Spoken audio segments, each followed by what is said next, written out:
Yahobu, Bapak Ibu Pendeta, Sinenge, Majelis dan warga Gereja Amin, ini adalah channel YouTube Sinode Gereja Amin. Karena itu, bagi yang mencintai Gereja Amin, tontonlah, subscribe, like, dan bagikan. Gereja Amin yang tangguh, mandiri, dan peduli. Tuhan Yesus memberkati.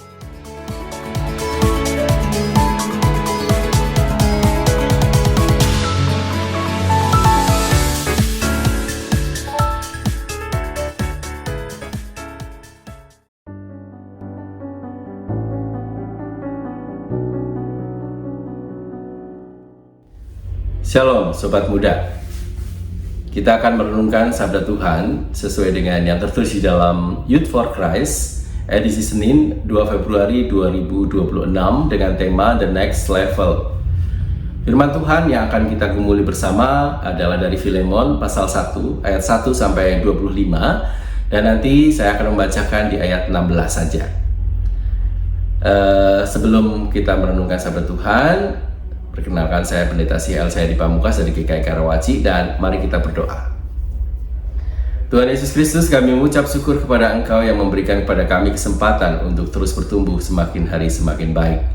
Biarlah firman Tuhan yang akan kami baca dan kami renungkan ini sungguh-sungguh memperlengkapi kami, membuat kami semakin hari semakin berkenan di hadapan-Mu. Di dalam nama Tuhan Yesus Kristus kami berdoa dan memohon. Amin. The next level diambil dari Filemon 1 ayat 1 sampai 25, dan inilah ayat ke-16. Bukan lagi sebagai budak, melainkan lebih daripada budak, yaitu sebagai saudara yang terkasih. Bagiku sudah demikian, apalagi bagimu, baik secara manusia maupun di dalam Tuhan. Onesimus adalah seorang budak yang melarikan diri dari Filemon, tuannya. Pada masa itu, seorang budak yang melarikan diri dianggap sebagai seorang kriminal. Dalam pelariannya itu, Onesimus tertangkap dan dijebloskan ke dalam penjara. Di dalam penjara, Onesimus bertemu Paulus dan kemudian menjadi anak rohani serta membantunya dalam pemberitaan Injil. Paulus meminta agar Filemon mengampuni Onesimus dan menerimanya kembali ke komunitas jemaat. Rusaknya relasi antara Onesimus dan Filemon rupanya menjadi ganjalan bagi Paulus. Filemon tentu saja merasa kecewa, bahkan marah terhadap Onesimus yang melarikan diri. Menurut hukum pada masa itu, Filemon berhak menghukum, bahkan membunuh Onesimus. Karena itulah Paulus menulis surat kepada Filemon agar ia melunakkan hatinya. Paulus meminta agar Filemon mengampuni Onesimus dan menerimanya kembali ke dalam komunitas jemaat. Paulus memuji Filemon atas kualitas iman dan kasih yang ditunjukkannya di tengah jemaat. Namun Paulus menantang Filemon untuk dapat menunjukkan kasih yang lebih besar, yaitu pengampunan dan penerimaan terhadap Onesimus yang telah melakukan kesalahan kepada mereka. Mengasihi orang yang telah melukai tentu tidak mudah.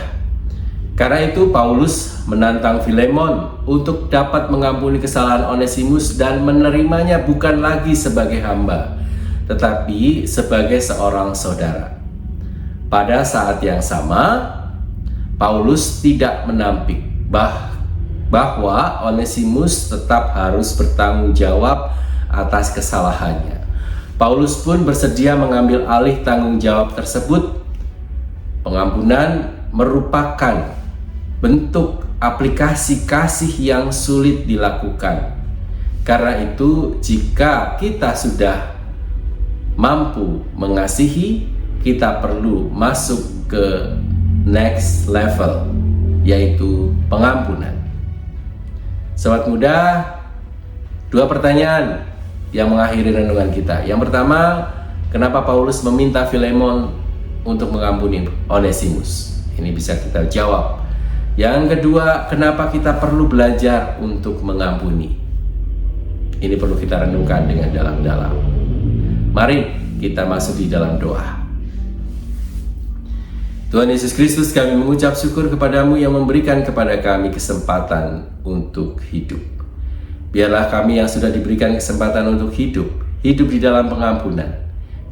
Kami pun bisa melakukan apa yang sudah Engkau teladankan dalam hidup kami, yaitu memberikan pengampunan.